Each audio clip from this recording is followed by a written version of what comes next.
So my name is Al. I'm with Outdoorsish. Today I'm here with Susan with the Fallbrook Land Conservancy, which is a community-based nonprofit that handles land management and conservation. Do you want to introduce yourself in the group? Sure. My name is Susan Liebes, and I'm the chairman of the board of directors of the Fallbrook Land Conservancy. We are a 501c3 nonprofit organization here in Fallbrook, and we were created, founded, and supported by the community. Because we started here in Fallbrook, we're called the Fallbrook Land Conservancy, but we actually own and protect land all across San Diego County and into Riverside County. After looking through them, I definitely want to check out most of them. A lot of the lands on the preserves you have looked very interesting to visit. So you said it was founded here in Fallbrook by the community. How did it get started? So it was started by a group of local citizens who lived in Fallbrook because they loved the rural feel of the community and realized that it wouldn't stay that way if somebody didn't do something about it. So it was actually a group of friends that played tennis together at the Fallbrook Tennis Club and would have lunch afterwards and got to talking one day and realized that this kind of organization was really needed here. And the first thing they did was map out all of the open space in the area, then determine what was the status, the legal status of that open space. Was it something that was protected or just hadn't been developed yet? And they found that most of it just hadn't been developed yet. And so they realized that they needed to do something to actually put legal protection on some of those open spaces. And so in 1988, they founded the Fallbrook Land Conservancy as a 501c3 nonprofit corporation. Interesting. That's a lot of work. Yeah. And I'm as someone who's newer to the community. I moved here 20 years ago, which in Fallbrook terms is like I'm almost local now. I'm super grateful to those folks for having the foresight to realize that this needed to be done, because if we started now, it would be a lot harder. There's a lot less open space still available, a lot more development pressure. So the fact that they started back then is one of the reasons that we've been as successful as we have been. Yeah, and I'm glad they do. I'm from Murrieta, and Fallbrook's right in between, 20 miles either direction of two heavily built up places, so you don't have as much of the land per square area as I was seeing here. Yeah. Anyway, what is the Fallbrook Land Conservancy's mission statement? So our mission is to acquire, protect, and manage open space in perpetuity for the benefit of wildlife and the community. And every word of that mission statement is very deliberately chosen. We actually updated it a couple of years ago and thought very carefully about what we wanted to say it specifically. So the organization has focus, and so it's very clear what our highest priorities are, being wildlife, and then close second following is the community. Okay, I definitely want to say I did see that at the, I think it was Los Seguros, I don't know how to pronounce it. I saw a lot of the native plants there that were there. It was really interesting to see that coming from a nonprofit versus everyone thinks of state, regional, and federal systems, and no one thinks of nonprofit systems. So it was good to see that they were up there as well. Correct. I did mention a little bit, but where can people go to find more info about the group as well as its lands? So our website is at fallbrooklandconservancy.org. And that has links to our organization, as well as pages for each of our preserves that are open to the public, and information on our volunteer opportunities and ways to donate, all of that good stuff. And then we're also on Facebook and Instagram at Fallbrook Land. So we try to post there pretty regularly about events that are happening and try to engage in the community that way. And where would people go for trail closures? Is that on the website? Yes, that would be on the website under our land link, or the individual preserve. If you go to the page for each preserve, it shows you a trail map, if there's a trail there, and then also Google directions. So you can just click on that map and it'll take you right to the preserve. All right, so those are just the starter questions. I'm going to go to the more general ones, the ones that tend to be a bit more interesting. So how do you guys handle land management and conservation compared to those state, regional, federal parks? Well, that's a good question. So we have a very small staff as a nonprofit. We don't have quite the level of funding that state or federal. I know the parks are severely underfunded, even in the park system. But we, as a nonprofit, are on a real shoestring budget, and we have a small staff. We only have 5 paid employees. And then we have a lot of volunteers like myself who put in many, many hours of work helping our paid staff to manage the land. The way we manage on the ground depends on the preserve and some of our requirements. Every preserve has a long story of how it came to be and what's stated as in legally as far as who we have to report to. Some of our preserves, we have very strict reporting requirements to Fish and Wildlife Service or other agencies. And on those preserves, we have a management plan that we have to follow very closely that may require us to remove invasive plants or restrict access or do other things like that. Other preserves, especially some of our older ones, like Los Higueros that you mentioned, that was our very first preserve that was acquired in 1990, and it's right here in downtown Fallbrook, so a lot of people know it. And it does not have those kind of requirements on it. So we have a little more leeway on what we can do there. It's also much more visited, so it has much greater impact from visitation. So it's kind of a different focus there on managing human impact versus some of our more remote preserves, which are managed more for the plants and animals that are there. It sounds like you have quite a difference in these lands that you have and how they have to be managed. I know when we first called, you mentioned there's some that you just own and manage outright and some that you have like an easement on. You just want to explain the difference between those two? Sure. So yeah, we own or manage over 4,000 acres. And that is I've even lost count at this point. I think it's about 30 different properties that's broken up into. Yes, so some of them we own outright, like Los Higueros, Monserate Mountain, and then some have conservation easements on them, which means they're owned by someone else who has promised never to develop that land. And in return for that promise, they get some tax relief, but they also have to have a separate from themselves, even if it's a conservation organization that owns it, there has to be a third party that holds, it's called holding, the conservation easement and make sure that that land is never developed. So we go in periodically on a regular basis and make sure that the land is, not being impacted either by development or off-road vehicles, that kind of thing. And we'll work with that landowner to make sure that that land is protected in perpetuity. It's nice to hear the donation side or like people letting you keep track of their own land. It really inspires. Yeah, it's actually a really neat vehicle for someone who isn't ready to donate their land, or maybe they live on part of their land, but part of it they appreciate the beauty, the nature, and they want to make sure that even once they're gone, even if they pass that land down to their children or sell it, that area will never be developed. So it's a nice way that they can really lock in that place and protect it, but still maintain ownership. Thinking ahead. Mm-hmm, yes. So we're talking about the different types of lands. How do you go about acquiring these lands?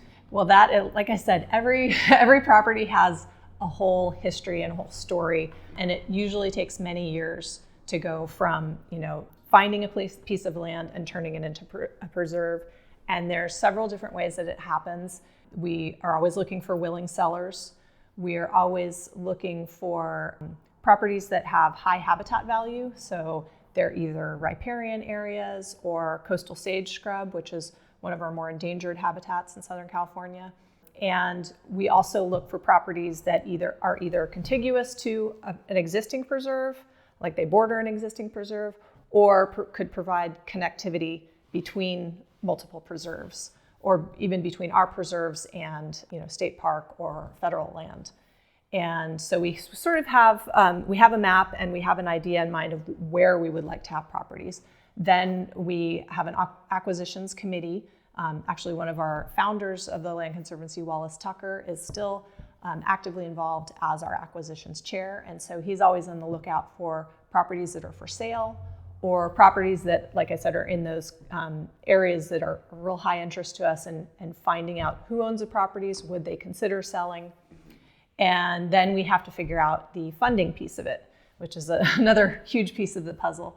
And some of our preserves we've been able to purchase because of bequests. When someone passes away in their estate, they've named the Land Conservancy as a beneficiary. Occasionally gotten really generous donations in that way, or someone who's still living says, I want to really make a big impact. They can donate the funds. So that's really helpful when we have those funds, because then we can act quickly to get those places that come up for sale that's, oh, we've always had our eye on that piece of property and it's for sale. Let's, go in and do a quick purchase. But land in Southern California is very expensive. So it's rare that we have the funding to, buy a place outright. So a lot of times we use other methods. Occasionally we will ask our donors for loans. We've done that on a couple of properties, or limited development where we can purchase a property and take a small piece of it, set aside for a home site, and then sell that separately. But one of our more common ways that we've been funding recently is working with the Department of Navy, and they have a program called the REPI program, which stands for the Readiness and Environmental Protection Initiative, which is part of the Department of the Navy. But it's a program through the military where they actually have funding for conservation work near their military bases. And it helps to mitigate for the activities they're doing on the military bases, as well as provide a buffer around the military base so that there's not a lot of development right up against the base where they maybe don't want, people complaining about the noise or having issues with security.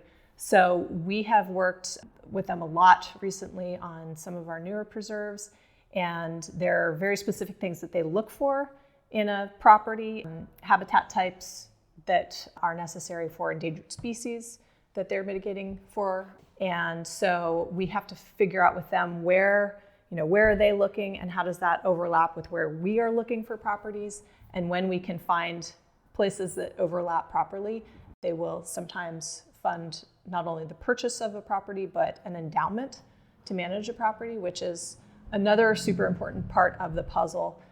We learned the hard way that you can't just buy a property and let it sit there. There's so much management that has to happen just to keep a place as is.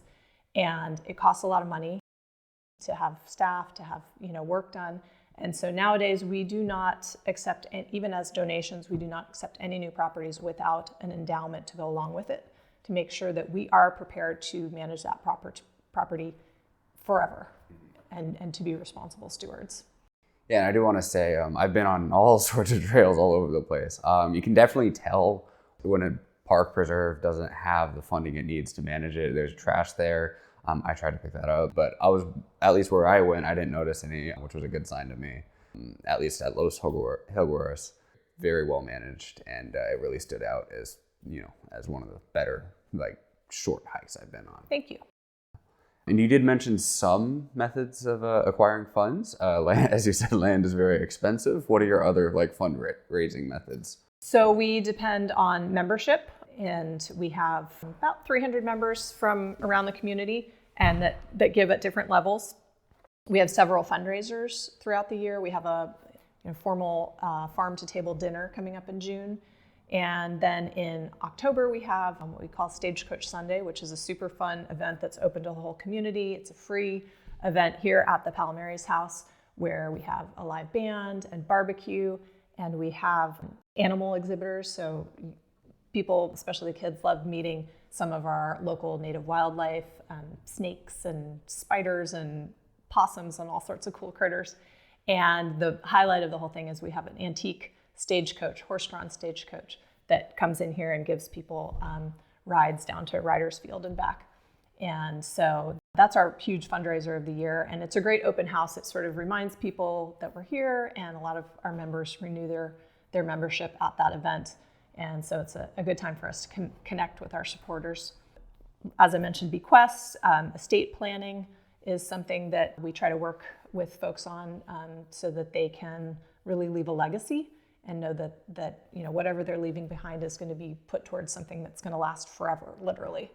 And we do a lot of other smaller fundraisers. And this weekend coming up, Earth Day weekend, we have a membership drive. We're going to be out at their trailheads, trying to encourage the people that use our preserves to really make that commitment to support us, because we have at Los Higueros, which you mentioned, and Monserate Mountain Preserve, they're our most visited. We have between the two about 100,000 people a year that visit those preserves.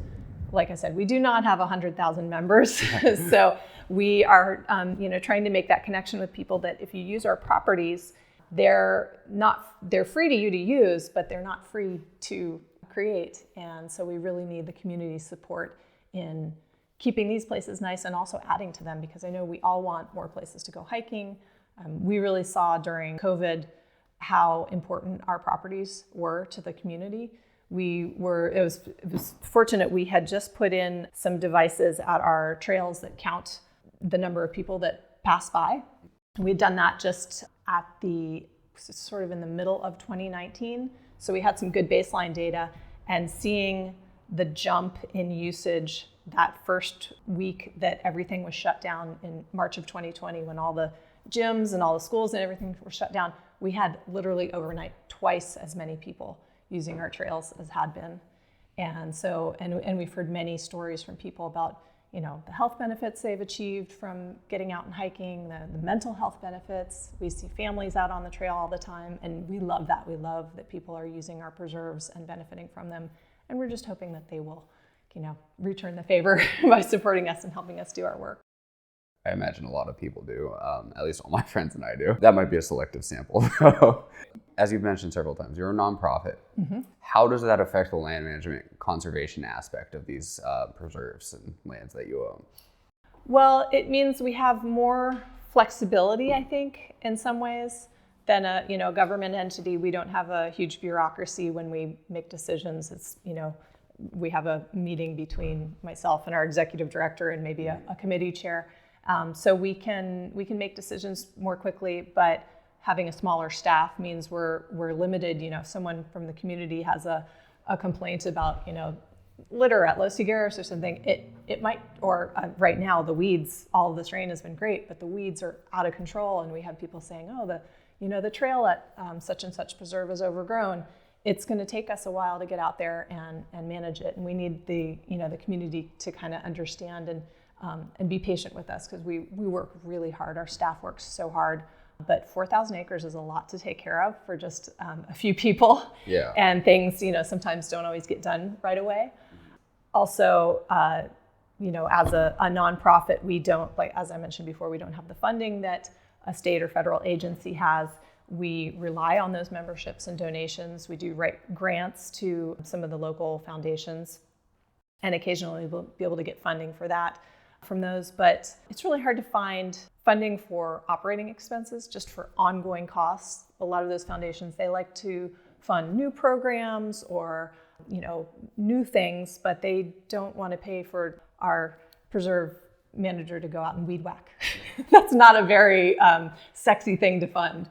So that's where we really need the community support for people to realize, as I said, when I do membership drives and information at the trailheads, I'll meet so many people who don't realize that the Fallbrook Land Conservancy owns the preserve that they hike at sometimes every day.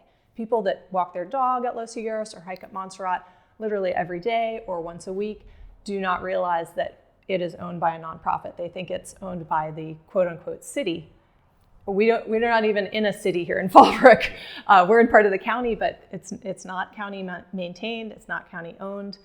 We get, like I said, occasionally we'll get a grant from the county, but for the most part, it's those of us who live here supporting and making these things happen.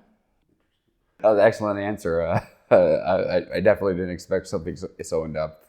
Yeah. I'm very passionate about this. Yeah, no, I if you can't tell. So, I spend a lot of time, as I said, I'm a volunteer, but I spend a lot of hours on this and trying to educate people, because I know there are a lot of people in our community that really value our land and our trails.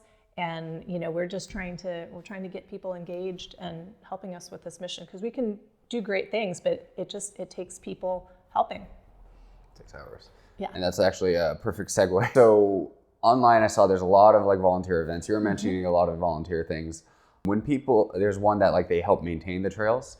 How are these volunteers like trained to not damage like native like plants, animals, what not? That is a very good question. So, and occasionally people may have some knowledge about like mustard being an invasive species, and they'll ask, can we just pull it? And our answer is always come out to a volunteer event, because we want to make sure people are educated and know, what's a good thing to do, what's bad. Sometimes it even depends on the time of year. Right now we're going into nesting season, so we have to be very careful about any work that we do off trails. Here in Southern California, we have a lot of birds actually that nest on the ground, which is kind of surprising to me. It doesn't seem like the best strategy, but they know what they're doing. But it means that, even just hiking off trail can be damaging to those species. So we do have several volunteer events every month, pretty much every week we have something going on. And the folks that lead those volunteer events are super knowledgeable, that have backgrounds in habitat conservation or biology, and they can educate the folks that come out and work with them on how to identify different species, which species are the ones we really need to be concerned with, which are the ones we really need to be careful to avoid. So that's, it's best when we have people working in a group. We do have occasionally people that'll work on their own, but we always make sure that they are real clear on what they're allowed to do and what they should not be doing. Because we do have a couple of, I think we have 3 people actually now paid in the field who can take care of, the bigger jobs of removing trees that have fallen down, that kind of thing. You mentioned those 3 people. You mentioned people who have backgrounds in biology. Do you have any rangers or ex-rangers or interpreters, ex-interpreters that work with the group? So we don't have any paid staff that are specifically interpreters. We have a preserve manager and preserve assistants who are very knowledgeable about the plants and animals. And part of their job is talking to folks when they're out on the preserves. But most of that kind of interpretive work is done by myself and other volunteers. I lead a series of spring nature walks at our preserves. I have one coming up on Earth Day weekend, and then another one here at the Palomares House in May. And so that's where we, have efforts towards educating folks. Also have an environmental education program that we do in partnership with our local public schools. So we have 4th and 5th graders involved in that program. So we try to get them really young and hope that, we can instill some conservation values in them at that age, and then hopefully also they'll pass on some of that knowledge to their parents and their families. But as a small organization, we don't have a dedicated paid interpreter, because going back to the funding, that's one of those things that there's not specific funding for. So that would have to be something that would come from having extra donations beyond our operating expenses. I just want to follow up. So you said for the people who do have the background in biology, what is that background? Depends on the person. So myself, I have a bachelor's degree in forestry and wildlife science. Some of our committee chairs who run some of the volunteer events one of them is a professional landscaper who specializes in permaculture design. And so she's just a wealth of knowledge, and that's Diane Kennedy. She leads our native plant restoration team. And so she's taught us all about using swales to capture water.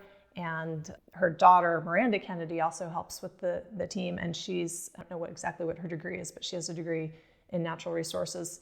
And she can tell you the name of any living thing from a hawk to the tiniest little caterpillar you can find, and is always really excited to do so. So it's neat because when people come out to our volunteer events, you learn from these people that know so much, and everybody's really passionate about it. And I know when I first started volunteering with the Land Conservancy, I was so excited to meet other people who cared about little bugs and plants and this weed versus that weed. And those of us who like to nerd out on those kind of things, we find our people here at the Land Conservancy.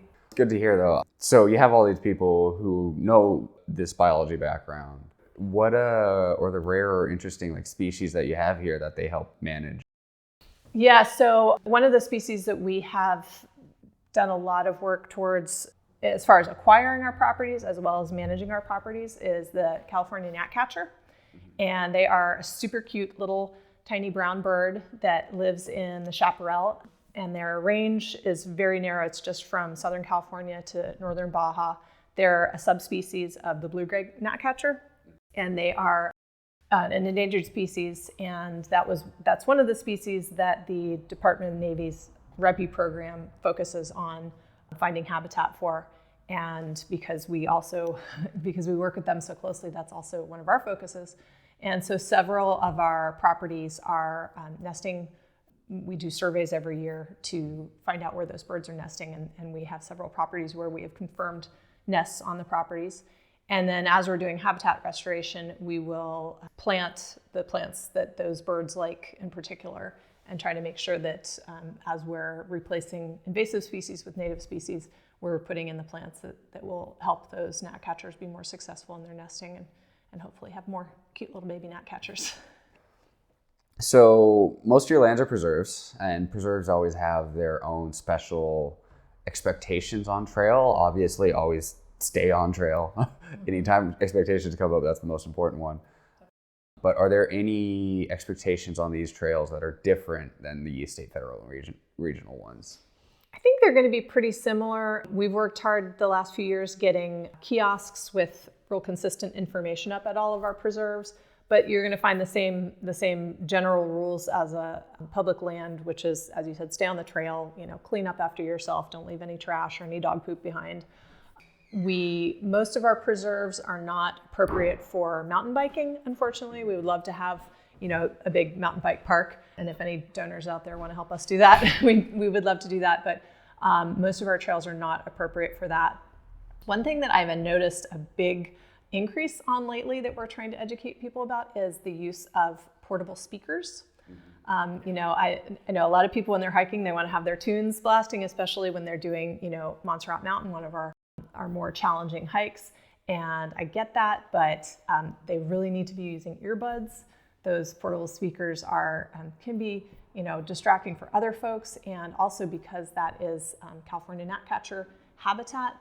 Our wildlife really depend on sounds to communicate with each other, and having, a quiet space to do that is super important to their survival. So, folks want to listen to music, earbuds are great, but not everybody, including the wildlife, wants to hear your particular playlist. And I couldn't believe how common that's become. Yeah, it really has.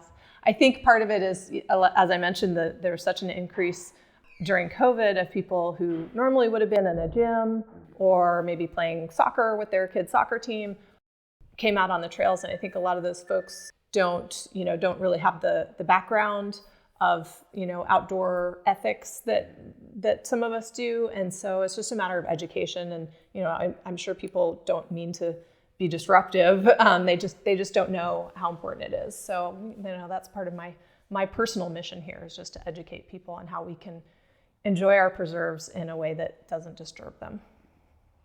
Okay, and we've mentioned a couple different ways people can support the Fallbrook Land Conservancy. Do you just want to go ahead and repeat those and add any others that they can do if they want to help? Yeah, so one of the best things is just to go to our website and become a member. You can do a monthly donation, which is great because it's sustaining and we know we can depend on that. Joining us as a volunteer, either in the field, or if you don't want to get out there and get sweaty and dirty, we have committees that help plan our events and help do fundraising, and that's super important. So just getting involved in any of those ways is great, and being out on the trail is great too. I do want to circle back. It sounds like a lot of everything you're doing here is really top notch. I definitely enjoy it. And I saw on your website there's like a Land Trust Alliance certification. What does that certification mean? Oh, good question. So the Land Trust Alliance is a national organization that was formed to kind of bring some consistency and oversight to the land trust industry. And so Land Trust Alliance certification means they've looked very, very closely. It's like a year-long process where they look at not just our land and the way we manage it, but our finances and the way those are managed. And their ultimate goal is to make sure, first of all, the way that we're doing everything is legally, ethical, legal, totally above board. And because there's a lot of tax, somebody who gets a conservation easement gets a tax break, and they want to make sure that that's not being abused, so the land trust community as a whole doesn't lose those rights. So they are looking at making sure that the way we're managing everything legally, but also that our finances are being managed so that they're sustainable. Because our promise, as it is our mission, is that we will manage these lands in perpetuity, forever. And that's a big promise to make. So we really have to make sure that, we're not using all of our funding this year on a big problem, and then 10 years down the road we go bust and have to sell this land. So that certification from the Land Trust Alliance shows that we are doing what needs to be done to make sure that we are going to be able to manage these lands in perpetuity. Okay. Excellent. I just want to move into a couple more fun questions. What are your favorite places underneath the Fallbrook Land Conservancy? Well, I have to say Los Higueros is very near and dear to my heart. When I first moved to Fallbrook, my husband and I moved here sight unseen. He got a job here, and we didn't know anything about the community. And finding out that there were open spaces, even in Southern California, where there's so much development, really improved our quality of life here to the point that we've stayed for 20 years and built a business and a family here. And so Los Higueros, we live very close to the preserve, and I walk there every week. I walked there before my kids were born, when I was actually in labor with my son. I went there to walk to try to encourage him to get on with it. And then after my kids were born, we would go almost every day. That's where they learned to ride bikes. And I was there just last week with their scout troop learning orienteering. So it's almost an extension of our home. We've spent so much time there, and I feel responsible for it in a way like I do my own home. So it's really special to us. But all of our preserves have, their own special attributes, and depending on my feelings and desires for the day will depend on which preserve I go to. If I want a quick cardio, I'll go down to the Karen Tucker Preserve at Heller's Bend. If I have a morning to spend with my husband, we'll go hike up Monserate. If I want, a quiet walk alone to look at some wildflowers, I'll go down to Gerd Valley Preserve. So we have a real wide range of properties. And I just want to chime in here. I've been to Montserrat, and I always go with a pack, and I plan to go somewhere easy, and then I went there with a heavy pack. And I have to tell you, Montserrat's 4 miles, but it is a brutal 4 miles. It is no joke. Yeah. And I tell people, I saw somebody out there yesterday who was coming for their first time, and I was like, just know it is challenging. Like, we have had people helicoptered off that mountain. So don't forget your water, don't forget your hat, be serious about it, and be careful. We want people to be really thoughtful when they're going up Montserrat. Don't do it on one of those 100-degree days. Definitely. It was rough. How did you get involved with the Fallbrook Land Conservancy? Well, like I said, we have spent a lot of time over the years at Los Higueros. And I was walking there with my kids when they were in preschool. My older son was, I think, like 3 or 4 years old. And we stopped to look at one of the kiosks, and there was a sign up advertising the native plant team, our Wednesday volunteer group. And my son asked me to read it to him. So he was young enough he couldn't read yet. And I told him what it was, and he said, "Oh, we should do that." And I said, "Okay, yeah, let's do it." And so we started going every Wednesday, and I would take my kids who were 3 and 5 at the time. And it was so great because there's multi-generations that volunteer there, and they would get to run around and be around other people, and I would get a little break from being alone with them. And they grew up learning the native plants and seeing the animals there, and they're teenagers now, so they're not as excited about volunteering with me anymore. But I know that they have that foundation and that love of nature, and that sense of service to the community that I think is really important, especially in an unincorporated area like Fallbrook. We don't have a city government to do the things that you would in another community. And we do have over 100 different nonprofits here in Fallbrook that do those services that normally a city government would do. And all of our nonprofits rely on volunteers to get our mission accomplished. So that's one of the things that I've taught my own kids, and one of the things that we focus on in our environmental education program is that if you live here in Fallbrook or any other unincorporated area, you need to volunteer. You need to find your organization that does what you love, and jump in and do whatever you can to help them. So you said you had a bachelor's in forestry. So this question might not be as applicable, but what have you learned working here that you otherwise might not have? Oh my gosh, I've learned so much. So my degree is actually from Virginia Tech. So I learned all the East Coast species. And so when I came to California, I came out for a wildlife job. I had to learn, the native birds and plants. But since I've been here at the Land Conservancy, I've learned so much more about our local flora and fauna, and then learning, the process for how land is acquired and all the ways that it's protected and all the challenges to protecting land. It's really amazing, and I still have so much to learn. Our executive director, Carla Standridge, is the expert, and she is just super knowledgeable on all the legal issues and the real challenges that she has to deal with. So we're very grateful for our staff for managing all of it. It's a lot. Great. Well, thank you so much for your time. It's been really illuminating, not only on some of the native parts here, but your group as a whole. I enjoyed learning about it. Is there anything else you want to finish off with? No, just I hope you enjoy our preserves, and I hope everybody knows they're welcome to come out and enjoy them, and I hope they'll also join us for a volunteer event and help us take care of it. And thanks again, and be kind and courteous, and enjoy your time outdoors.